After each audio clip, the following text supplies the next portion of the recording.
Mais nous ne pouvons pas non plus oublier les besoins spirituels. Ce sont les misères humaines. Ce sont les gens qui souffrent du manque d'harmonie personnelle. Ici, avant de terminer le premier bloc, nous avons parlé du besoin. Nous devons vivre cette réconciliation quotidienne. Oui, exercer la miséricorde, c'est aider ceux qui sont également proches de nous à vivre cette réconciliation.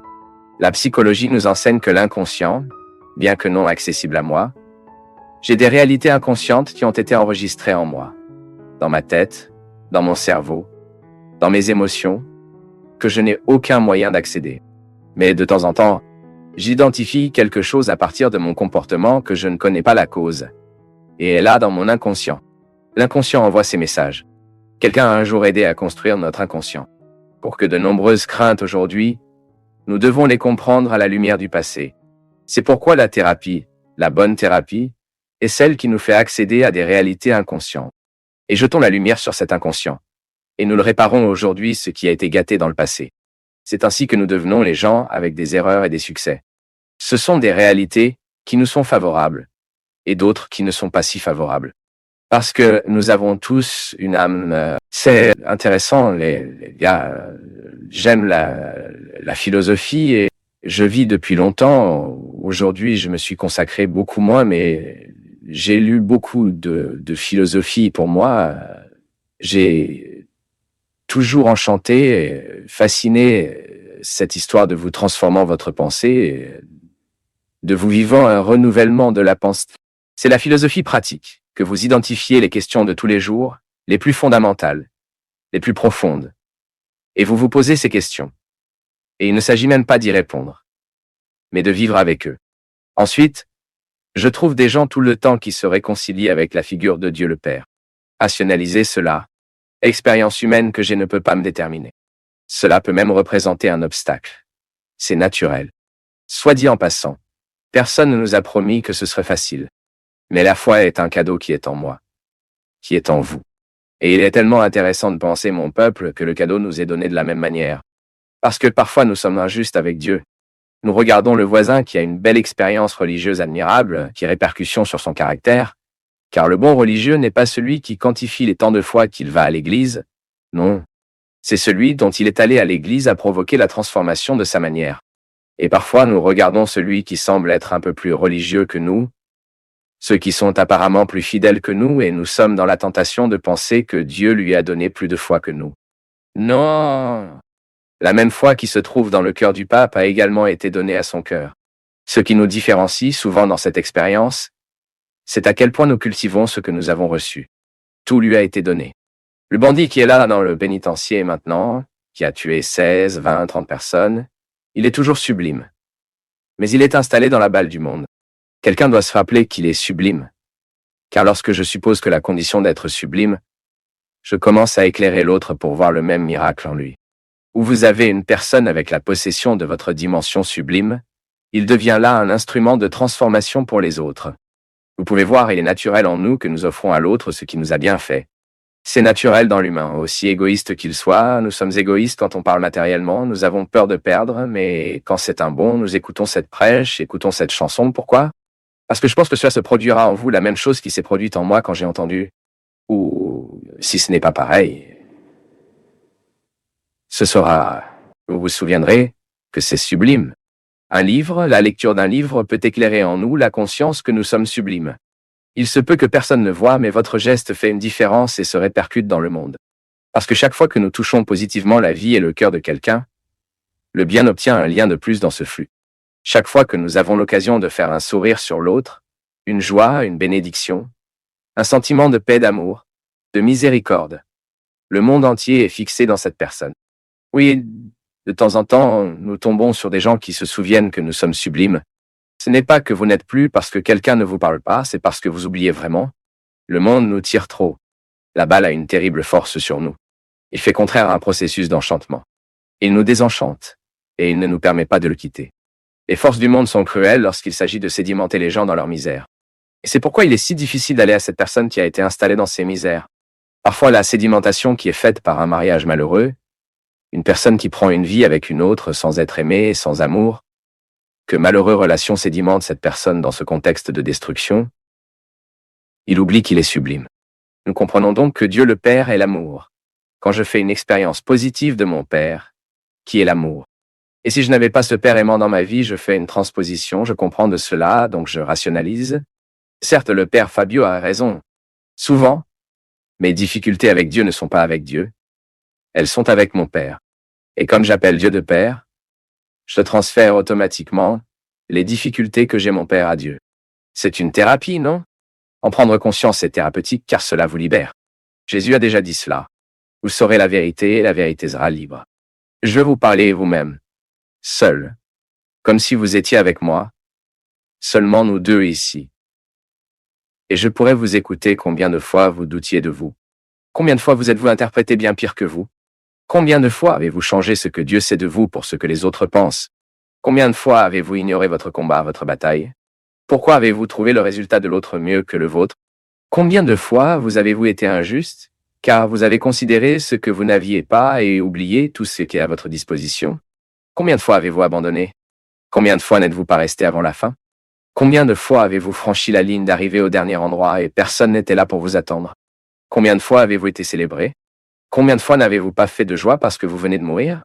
Avec vous ici aujourd'hui, le jour de tous les saints, je vais en parler. Parce que cette certitude se produit quotidiennement.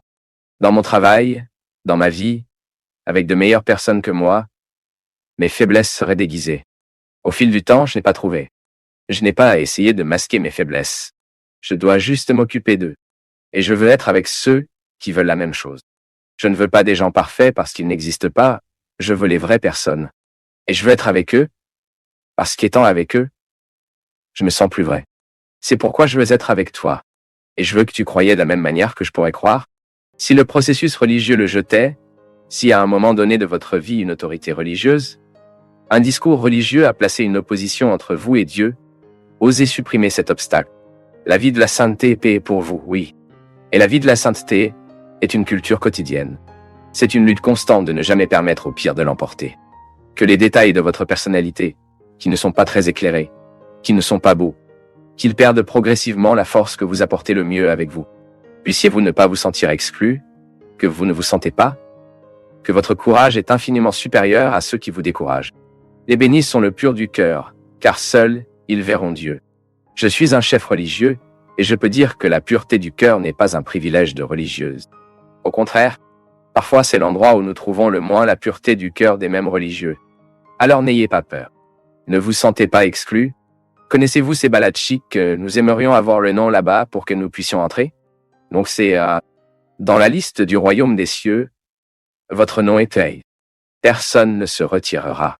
Dans la liste qui nous donne accès à Dieu, votre nom est définitivement enregistré. Et si quelqu'un sur le concierge d'art dit que vous n'étiez pas invité, ne le croyez pas. Il n'y a rien que vous ayez fait ou que vous puissiez faire. Cela modifie la décision de Dieu d'être en vous, de vous prospérer, pour vous, à travers vous. Il n'y a rien, absolument rien, qui modifie cette décision.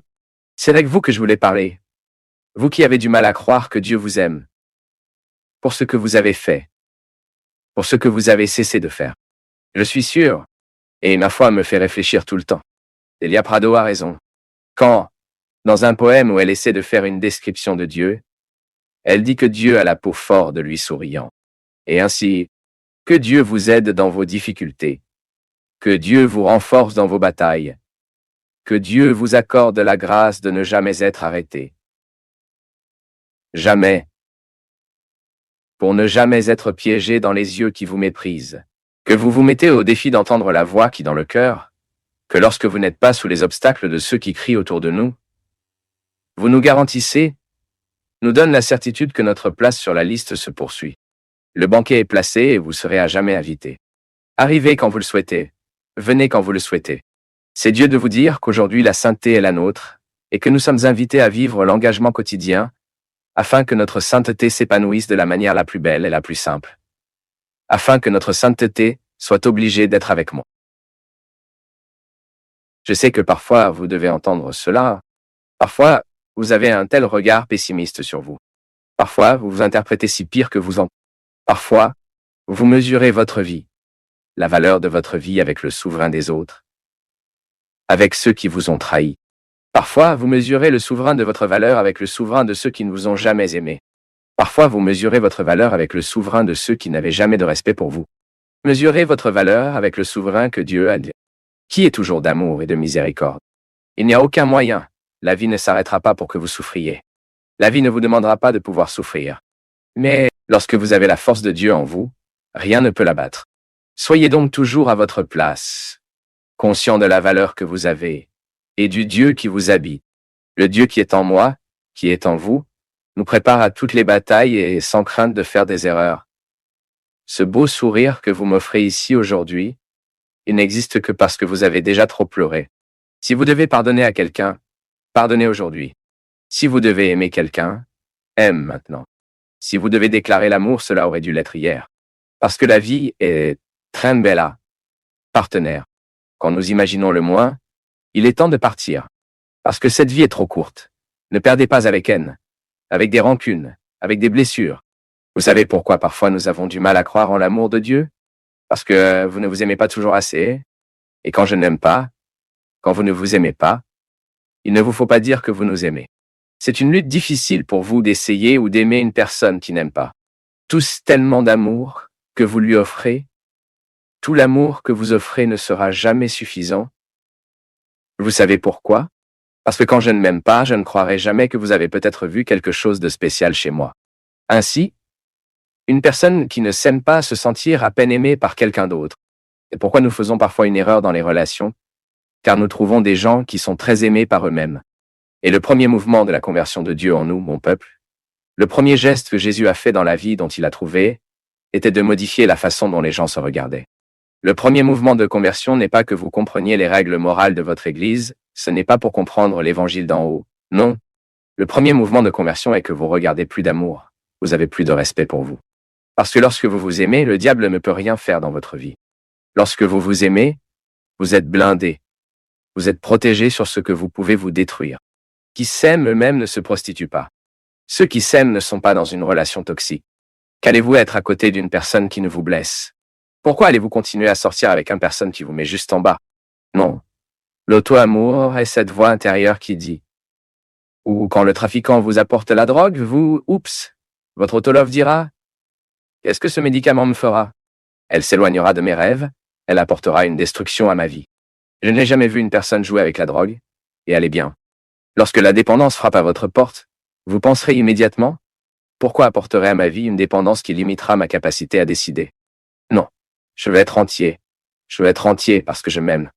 Et quand je dis que je m'aime, il est plus facile de comprendre que Dieu m'aime aussi.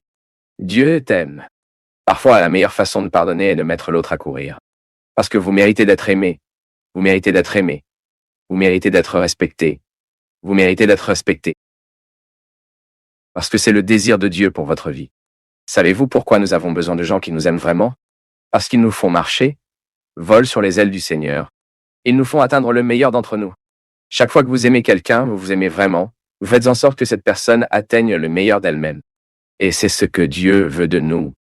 Il nous a conçus pour être beaucoup, gagner, étendre notre conscience, développer notre capacité à aimer, à pardonner, de rendre justice partout où nous allons. Savez-vous quelle est la plus grande richesse que vous puissiez avoir dans la vie? C'est toi d'aimer et d'être aimé. Toutes les autres réalisations n'ont du sens que si nous avons quelqu'un qui nous attend afin que nous puissions partager. Et savez-vous que la meilleure façon d'évangéliser quelqu'un est de se souvenir de cette valeur qu'il a?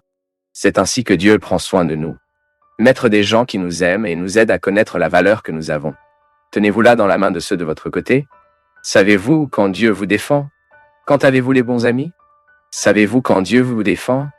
Quand a-t-il accès à la défense dont vous avez besoin? Lorsque vous permettez, entourant les bonnes personnes, les gens qui veulent votre bien, et ont le courage de le faire partir. Ceux qui n'ont aucun respect pour leur dignité.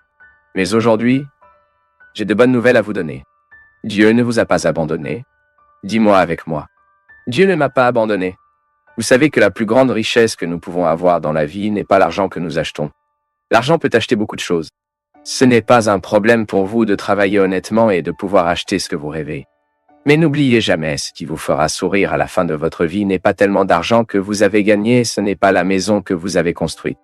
Ce qui vous rendra heureux à la fin de votre vie, c'est quand vous regardez sur le côté et que vous réalisez que les gens ont choisi de rester comme toi. Parce que ma capacité à aimer est beaucoup plus importante que mon compte bancaire. Ma capacité à aimer même m'aidera à comprendre ce que l'argent me donne. Si je ne l'aime pas, si je ne suis pas en mesure de partager ce que je suis et ce que j'ai, je peux avoir le plus beau compte bancaire du monde. Je ne serai pas une belle personne. Ce qui nous rend beau, c'est à quel point nous aimons. C'est ce que vous vivez là-bas. Lorsque vous regardez sur le côté et que vous constatez que le mètre carré le plus cher du monde n'est pas à Paris, pas à New York, pas à João Pessoa. Le mètre carré le plus cher du monde est celui qui vous met à côté des gens que vous aimez. Parce que lorsque vous aimez, vous travaillez pour gagner ce que l'argent peut vous donner. Mais vous ferez bien plus que cela. Vous travaillerez pour gagner ce que votre cœur peut vous donner. Et c'est ce que je vous souhaite. Je souhaite que vous ayez ceux qui aiment et quand vous êtes bien fatigué, il y a encore de l'amour pour recommencer. Parce que lorsque vous apprenez à aimer, vous découvrez le sens de l'amour de Dieu dans votre vie. Qui est capable d'échanger des royaumes à cause de vous? Vais-je demander à Dieu un miracle aujourd'hui? J'ai demandé. Je sais que tu as besoin de beaucoup, moi aussi. Mais je suis sûr qu'il y a un miracle que lorsqu'il est accompli dans nos vies, les autres choses commencent à s'améliorer. Alors aujourd'hui, je vais demander à Dieu le miracle de vous, d'aimer à nouveau. Vous demanderez à Dieu aujourd'hui la grâce pour que vous vous aimiez, pour que vous guérissiez vos blessures, que vous abandonniez vos dépendances. Car lorsque vous vous aimez, vous abandonnez les dépendances. Lorsque vous vous aimez, vous exigez du respect l'un pour l'autre. Quiconque veut entrer dans votre vie, qui retire les sandales des pieds, parce que votre territoire regarde le paradis avec moi, il dit. Seigneur Jésus, regarde-moi. Le Seigneur me connaît et me connaît. Combien de fois ai-je manqué de respect, permettant le manque de respect des autres? Combien de fois moi-même, accueillant le non-amour de l'autre? Combien de fois n'ai-je pas aimé quand je suis devenu accro à ce que je m'étais détruit? Mais aujourd'hui, Seigneur, je veux mettre mon cœur entre ses mains. Prenez soin de moi, Seigneur. Ne me laissez pas perdre. Je m'inonde de ton amour, avec ta miséricorde, parce que je sais que je suis mignon.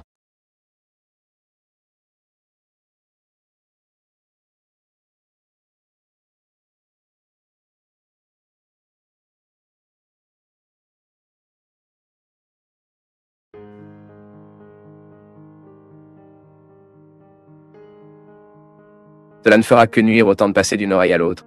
Ce n'est pas une situation que nous allons chercher à nourrir, nous allons le faire, c'est pour mâcher, non? Alors que nous parlons de la langue rurale, c'est la rumination. Non, il est entré à l'oreille et a quitté l'autre. Maintenant, si l'autre offrait, je pense que cela vaut toujours la peine de demander pourquoi vous m'avez offensé. Avez-vous un lien avec ma vérité? Et si vous l'avez fait, ne manquez pas l'occasion de changer.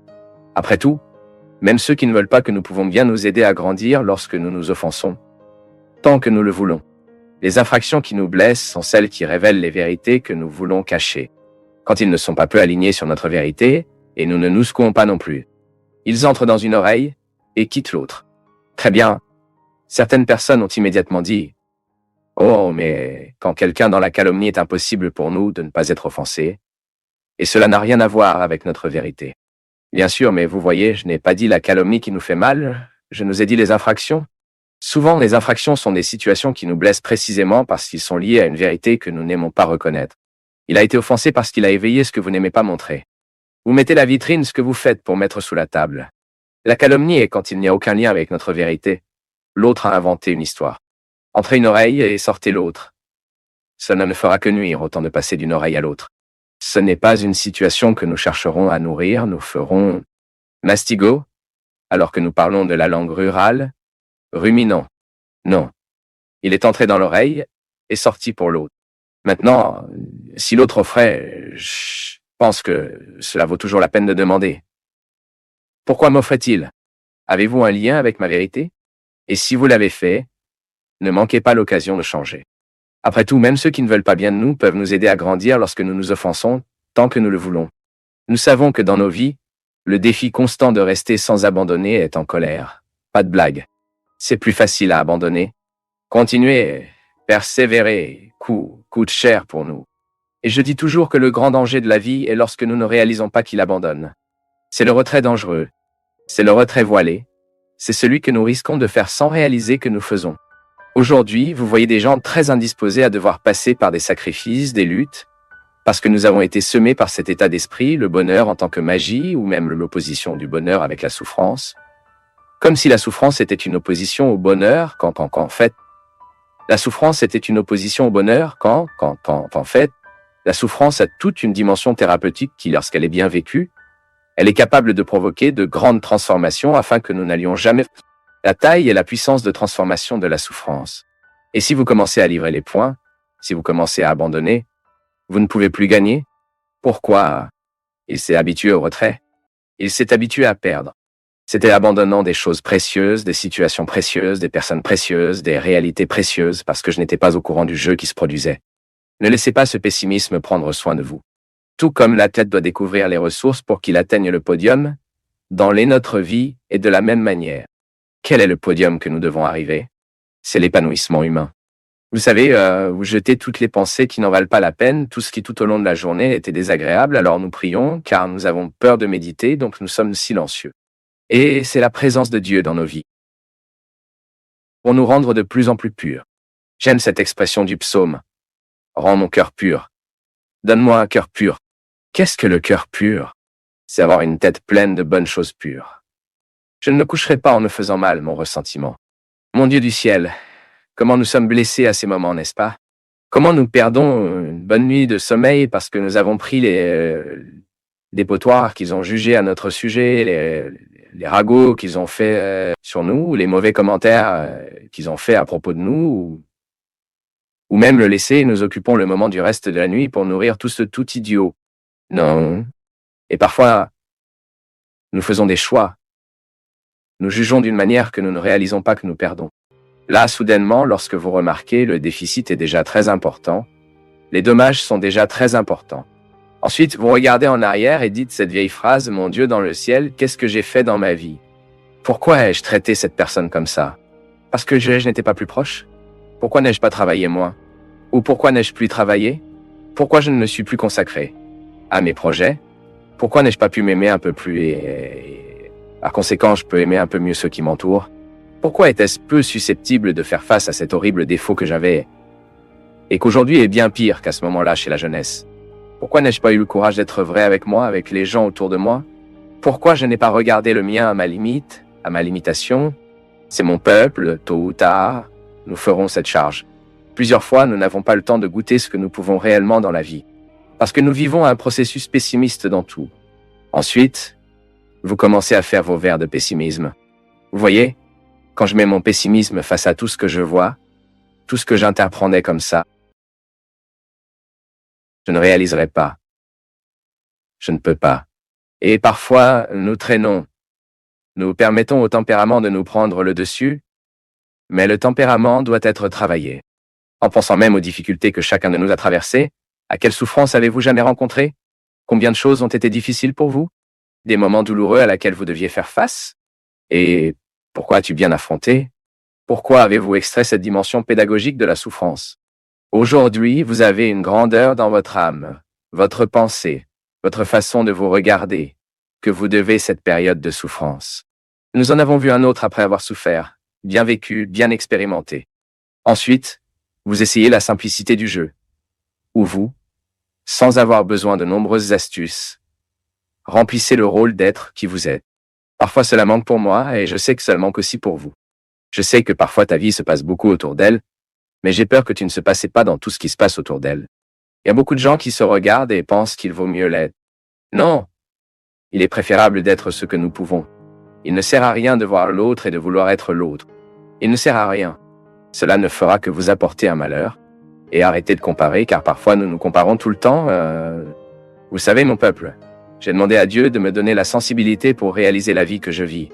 Je ne veux pas vivre sans réaliser la vie. Je ne veux pas risquer mes journées. La hâte de mes journées m'élèvera la capacité de goûter à chaque instant que je peux vivre. Combien de fois avons-nous saboté avec de mauvais sentiments, mesquins, la jalousie? Ah, je suis jaloux d'une telle personne. Et puis je commence à nourrir cette mauvaise chose en moi, malade. Et parce que c'est malade, je jette en malade. Ensuite, nous devenons amers. Pourquoi? Pourquoi n'avez-vous pas atteint votre objectif et la jalousie vous montre que vous n'avez pas atteint cet objectif? Pour posséder l'autre ou pour vous vouloir l'autre? Envie? Combien de fois nous arrêtons-nous de gagner parce que nous nous arrêtons dans l'envie que nous avons de l'autre? Il est sans valeur en proclamant que Jésus est victorieux, que Jésus est ressuscité. Si je ne cherche pas ma portion de résurrection chaque jour, à chaque instant.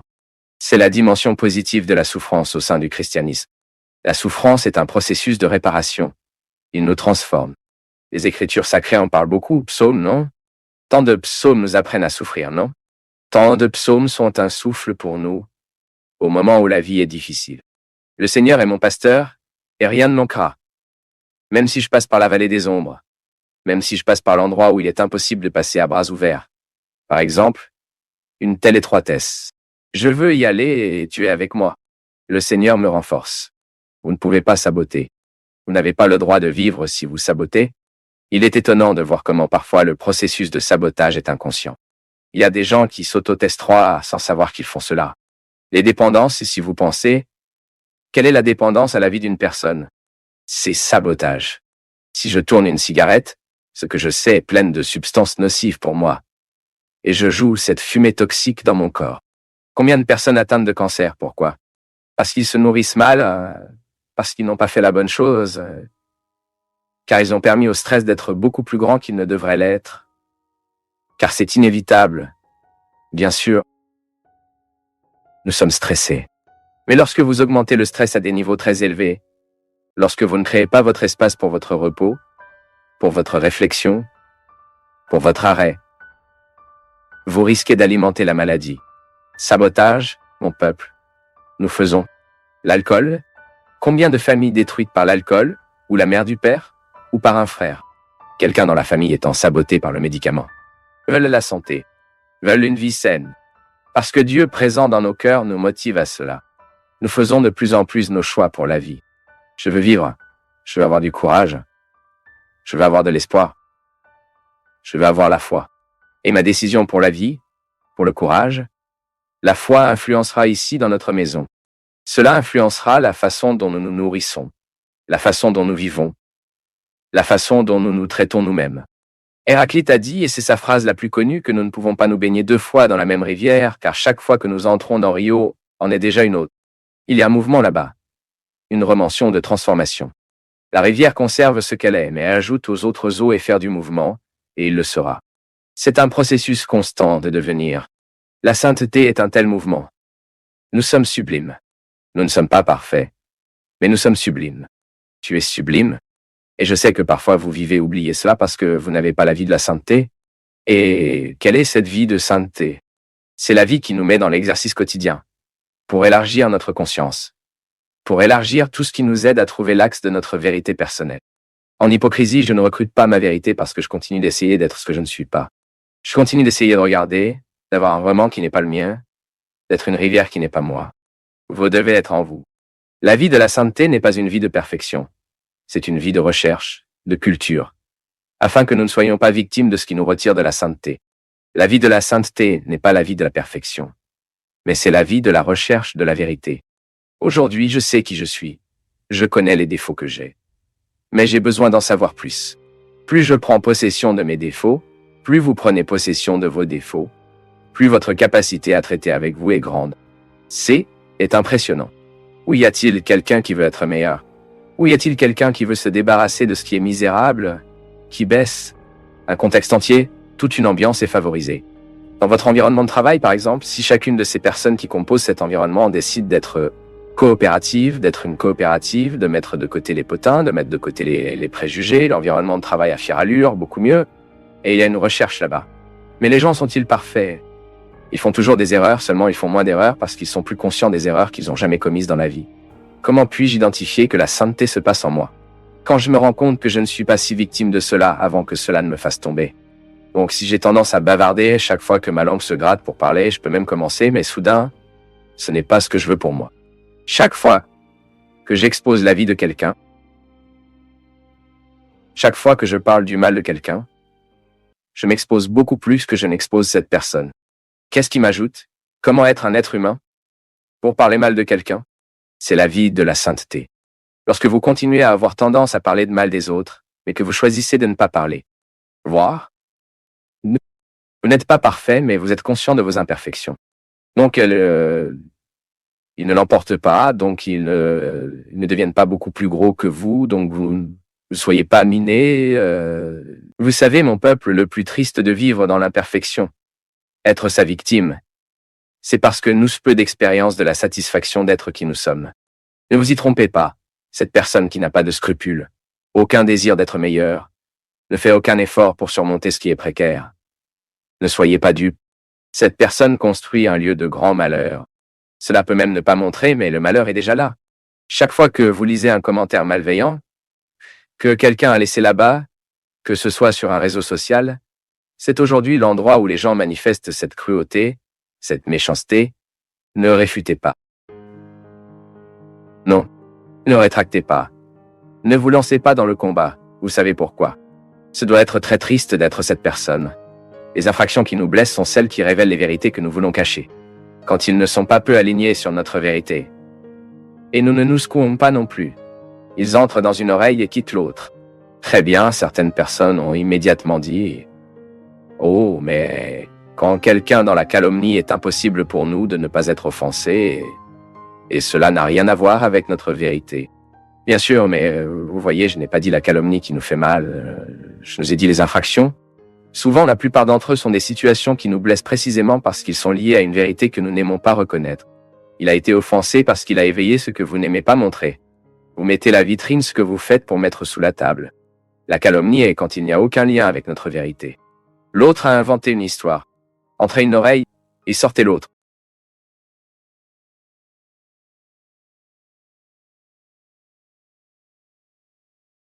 Si tu es resté jusqu'à la fin, si tu as pris le temps d'écouter, cela te distingue déjà de la majorité.